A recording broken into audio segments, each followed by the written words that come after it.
Good morning. ప్రభువైన యేసుక్రీస్తు వారి పరిశుద్ధ నామములో అందరికీ శుభాలు. ఈరోజు అనుదిన ఆత్మీయ ఆహారంగా పరిశుద్ధ గ్రంథము నుండి మత్తయి సువార్త 10వ అధ్యాయము 37వ వచనాన్ని ధ్యానించుకుందాం. తండ్రినైనను తల్లినైనను నాకంటే ఎక్కువగా ప్రేమించువాడు నాకు పాత్రుడు కాడు. కుమారునైనను కుమార్తెనైనను నాకంటే ఎక్కువగా ప్రేమించువాడు నాకు పాత్రుడు కాడు. యేసు ప్రభు చెప్తున్న మాట ఇది. ఈ లోకంలో అందరికంటే ఎక్కువగా యేసు ప్రభుని ప్రేమించాలి అనే సత్యాన్ని ప్రతి ఒక్క యేసు ప్రభు యొక్క శిష్యులకు శిష్యురాండ్రకు దేవుడు చెప్తున్నాడు. ఎవరిని ఎక్కువ ప్రేమించాలో మనం తెలుసుకోవాలి. మన ప్రేమ ఎవరి పట్ల ఎలాగుండాలి, ఎవరికి ఎటువంటి ప్రయారిటీ ఇవ్వాలనేది మనం తెలుసుకోవాలి.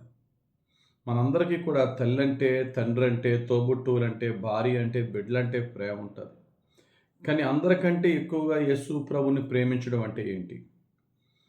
ఎవరిని ఎక్కువ ప్రేమిస్తామో వారికి ఎక్కువ ప్రయారిటీ ఇస్తాం, మొదటి ప్రాధాన్యత ఇస్తాం.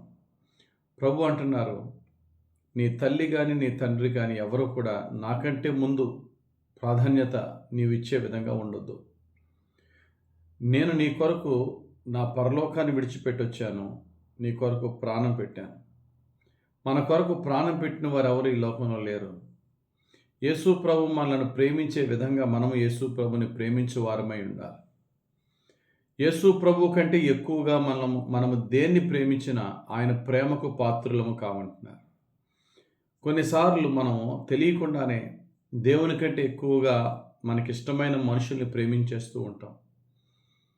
అలాగే భక్తుడైనటువంటి పౌలు తన జాతి ప్రజలంటే చాలా ఎక్కువ ప్రేమించాడు. ఎంత ప్రేమించాడంటే రోమిలికి రాసిన పత్రిక 9వ అధ్యాయం 3వ వచనంలో ఎంత పెద్ద మాట అన్నాడంటే ఆయన, పరిశుద్ధాత్మ యందు నా మనస్సాక్షి నాతో కూడా సాక్ష్యమిచ్చుచున్నది. సాధ్యమైన ఎడల దేహ సంబంధులైన నా సహోదరుల కొరకు నేను క్రీస్తు నుండి వేరై శాపగ్రస్తుడినై ఉందును.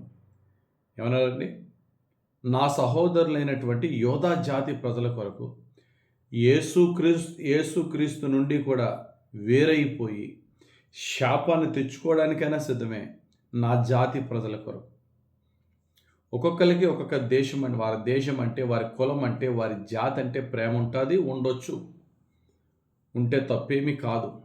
ఆ ప్రేమ, ఆ అభిమానము తన కొరకు ప్రాణం పెట్టిన దేవుని కంటే ఎక్కువగా అయిపోతే అది చాలా భయంకరం.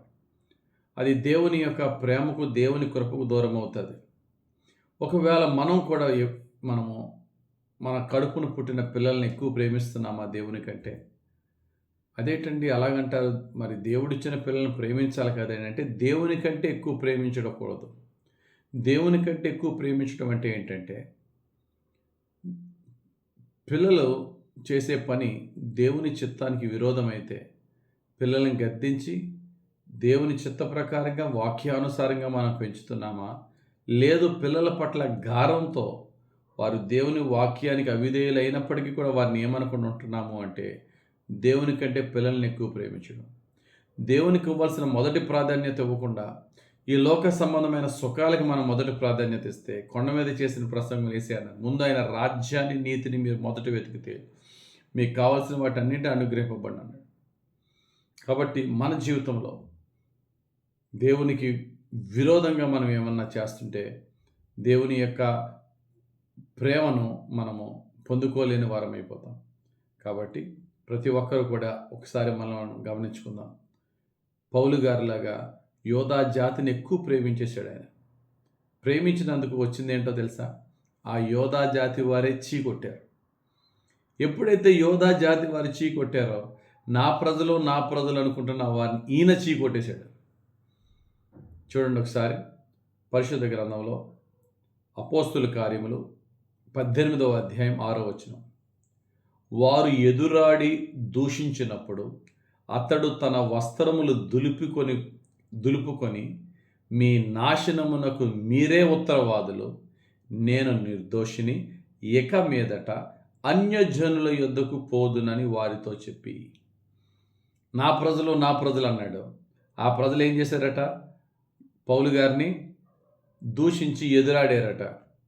ఎప్పుడైతే దూషించి ఆయన వాక్యం, ఆయన మాట వినకుండా ఉన్నారో, ఆయన వస్త్రము దులుపుకొని అంటే అర్థం ఏంటి? దులుపుకొని అంటే అర్థం ఏంటండి? ఇంకా మీతో నాకు సంబంధం లేదు, చేతులు దులిపేసుకున్నాను అంటారా? యేసు ప్రభు అన్నాడు, ఎక్కడన్నా సరే మీ ఏ గ్రామానికన్నా మీరు వాక్యానికి వెళ్ళినప్పుడు వారు మీ వాక్యం వినకపోతే, మిమ్మల్ని చేర్చుకోకపోతే మీ పాద ధూళి దులిపివేయుడి అన్నాడు అక్కడ. మత్తయి సువార్త 10:14. చేతులు దులిపేసుకోవడం అంటే మీతో నాకు సంబంధం లేదు.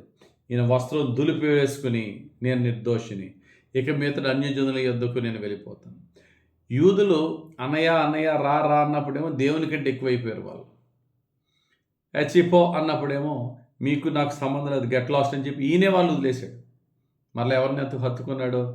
దేవుడు చెప్పినట్టుగా అన్యజనులను హత్తుకున్నాడు, అన్యజనులకు గొప్ప సేవకుడు అయ్యాడు. గమనించండి ప్రియులారా, ఈ లోక ప్రేమలన్నీ కూడా శాశ్వతమైనవి కావు.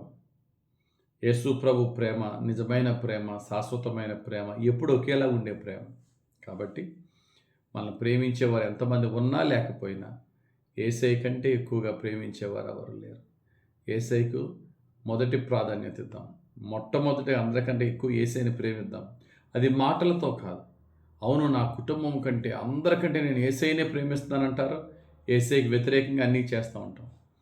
యేసయ్యని ప్రేమించేవారైతే ఆయనకు మొదటి ప్రాధాన్యత ఇచ్చేవారై, ఆయన వాక్యానికి లోబడి వారై ఉండాలి. ఆ విధంగా మనం జీవిద్దాం. ఆ విధంగా మన కుటుంబాన్ని నడిపించుకుందాం. ఆ విధంగా మన చేతి పనులను కూడా ప్రార్థన, దేవునికి మొదటి ప్రాధాన్యత ఇచ్చిన తర్వాతే నా పని నేను చేసుకుంటాను. అన్ని విషయాల్లో, నా టైంలో, నా పనిలో, నా కుటుంబంలో, నా సంపాదనలో, నా ఫ్రీ టైంలో, నా ప్రభువుతో నేను చేసిన నిబంధన ఫుల్ఫిల్ చేసిన తర్వాతే ఏదైనా అనే విధంగా మనం జీవించి దేవుని యొక్క శిష్యులుగా, ఆయన బిడ్డలుగా జీవిద్దాం. దేవుని దీవెనలు పొందుకుందాం. దేవుడు తన పరిశుద్ధ వాక్యం మన జీవితం నెరవేర్చునుగాక. ఆమేన్. మహిమగల తండ్రి, ఈరోజు ఇచ్చిన వాక్యం బట్టి స్తోత్రాలు. ధ్యానించిన వాక్యం ప్రకారం అందరికంటే ఎక్కువ నిన్ను ప్రేమించి, నీకు మొదటి ప్రాధాన్యత ఇచ్చి, ఆ తర్వాతే మా కుటుంబం కానీ మా చేతి పనులు కానీ పెట్టుకొని, నీ కృపలో మేము వర్ధిల్లి నీ శిష్యులుగా, శిష్యురాండ్రుగా మేము మా కుటుంబస్తులు నీ ద్వారా దీవింపబడి ఫలించే భాగ్యం మాకు దయచేయమని యేసుక్రీస్తు వారి పరిశుద్ధ నామములో ప్రార్థించి వేడుకొనుచున్నాం తండ్రి. ఆమేన్. తండ్రి యొక్కయు, కుమారుని యొక్కయు, పరిశుద్ధాత్మ దేవుని అభిషేకం హెచ్చుగా మనపై దిగి వచ్చి మనం దీవించును గాక. ఆమేన్. God bless you. యేసే మనతో ఉండును గాక.